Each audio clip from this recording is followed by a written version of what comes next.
بالله من شرور أنفسنا ومن سيئات أعمالنا من يهده الله فلا مضل له ومن يضلل فلا هادي له ونشهد أن لا إله إلا الله وحده لا شريك له وأشهد أن سيدنا ومولانا محمدا عبده ورسوله أرسله الله تبارك وتعالى بالحق بشيرا ونذيرا أما بعد أعوذ بالله من الشيطان الرجيم بسم الله الرحمن الرحيم لقد من الله على المؤمنين إذ بعث فيهم رسولا صدق الله العظيم وصدق رسوله النبي الكريم ونحن على ذلك لمن الشاهدين والشاكرين والحمد لله رب العالمين إن الله وملائكته يصلون على النبي يا أيها الذين آمنوا صلوا عليه وسلموا تسليما اللهم صل على سيدنا شفيقنا مولانا محمد بارك وسلم صلوا عليه صلاة وسلام عليك يا رسول الله صلى الله تعالى عليه وسلم صلوا عليه صلاة دائما أبدا كثيرا والحمد لله رب العالمين.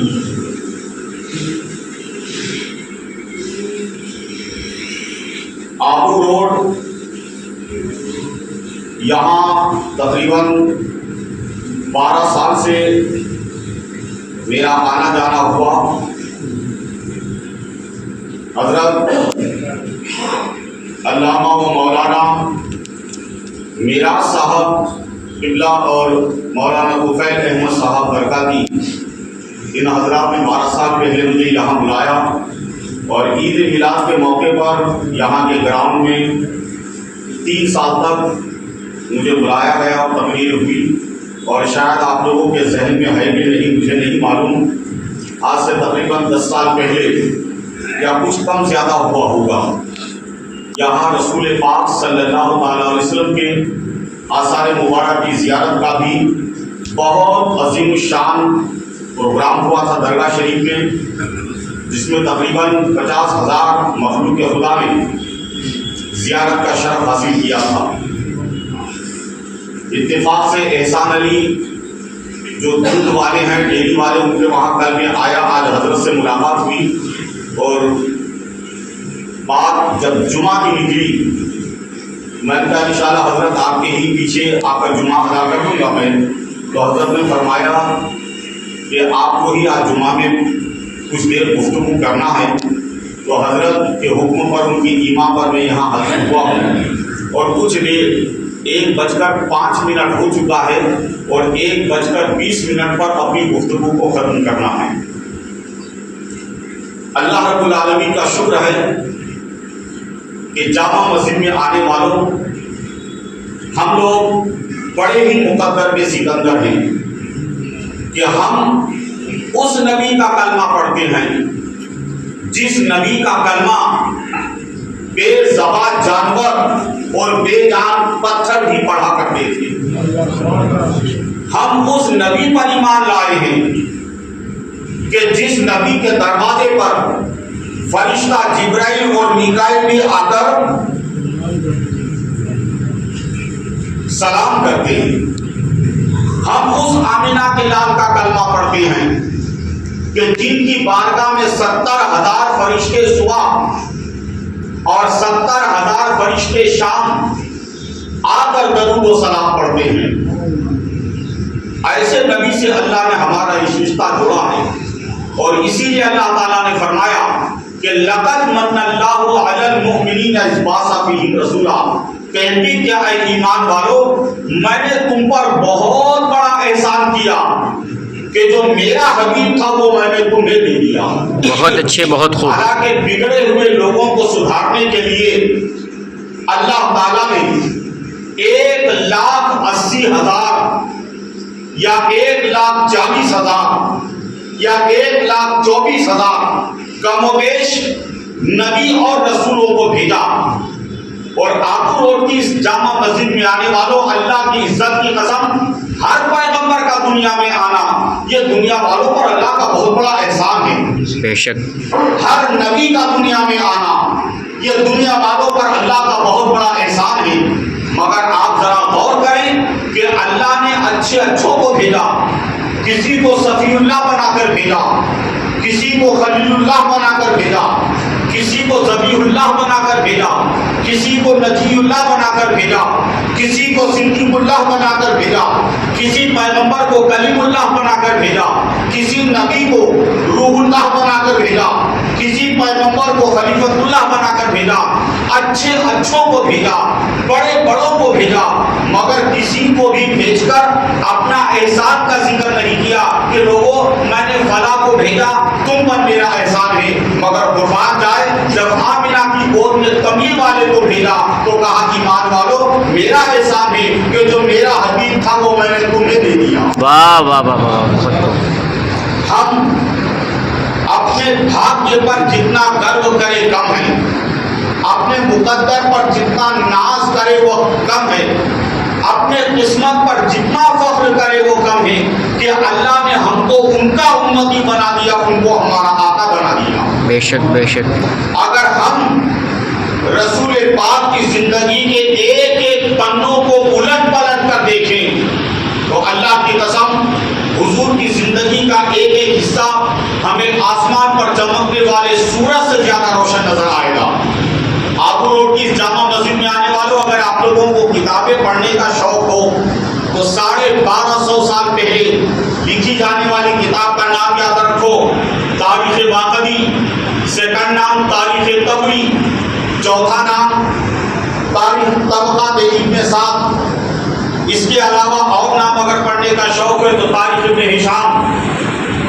اللہ کے پیارے رسول بدر کے جنگل میں ایک مقام پر کھڑے تھے، کسی وجہ سے گئے تھے سرکار، سامنے قریب سے کوئی چھوٹے سے گاؤں کا دیہاتی آدمی گزرا تو اس نے کھیتوں میں کام کرنے والوں سے سن لیا کہ یار یہاں تو مکے سے محمد آئے ہیں۔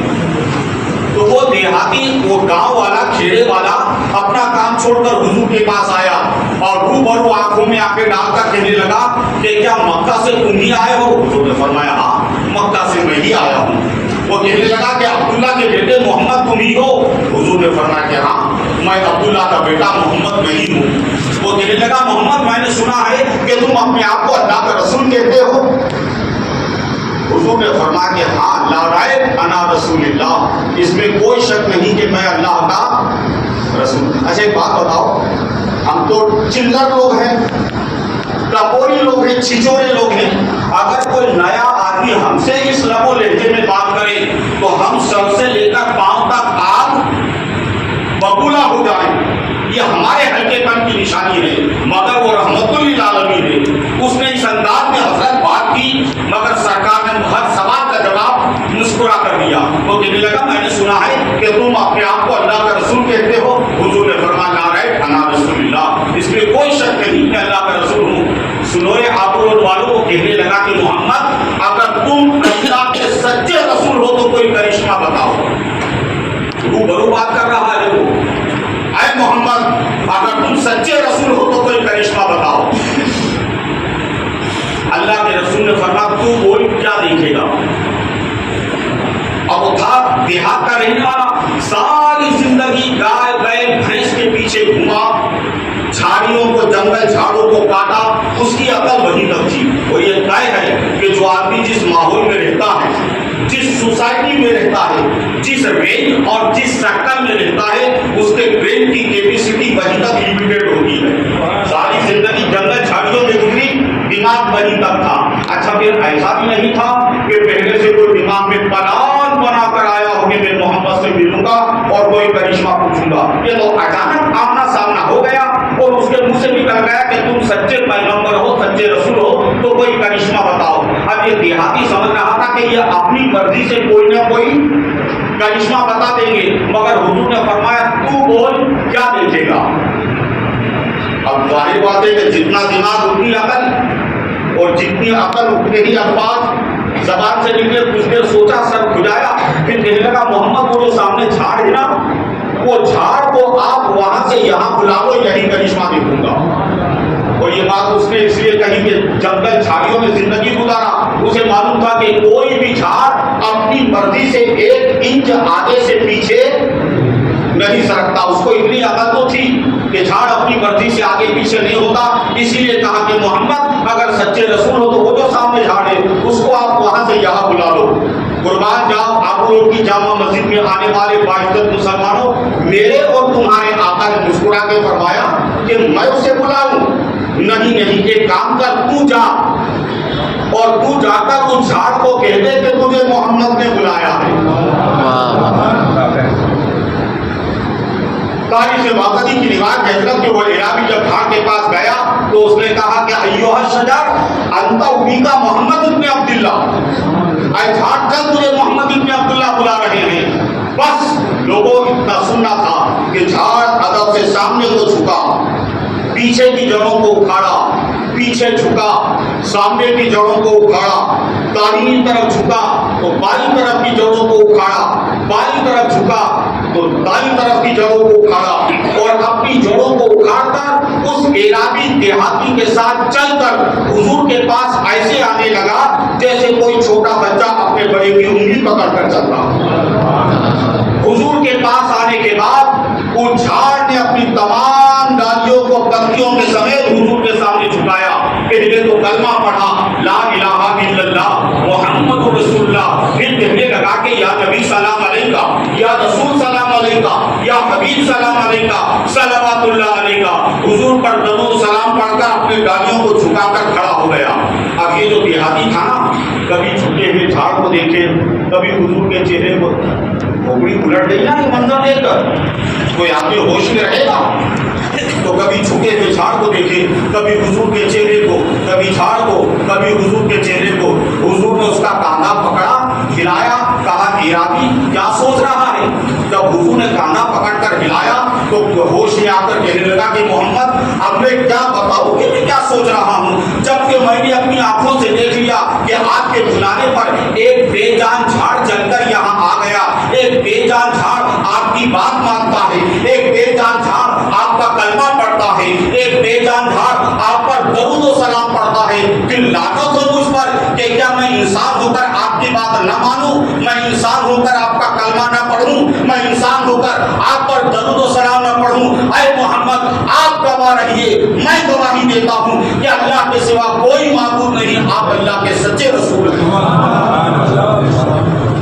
لوگوں ناز کرو اپنے مقدر پر کہ خدا نے کیسا حبیب ہمیں عطا فرما دیا کہ جن کی بارگاہ میں جاندار تو جاندار، بے جان چیزیں بھی چھو کر آداب اور تسلیم پیش کرتی۔ وقت کا تقاضا ہے، میرے سامنے میری گھڑی ہے،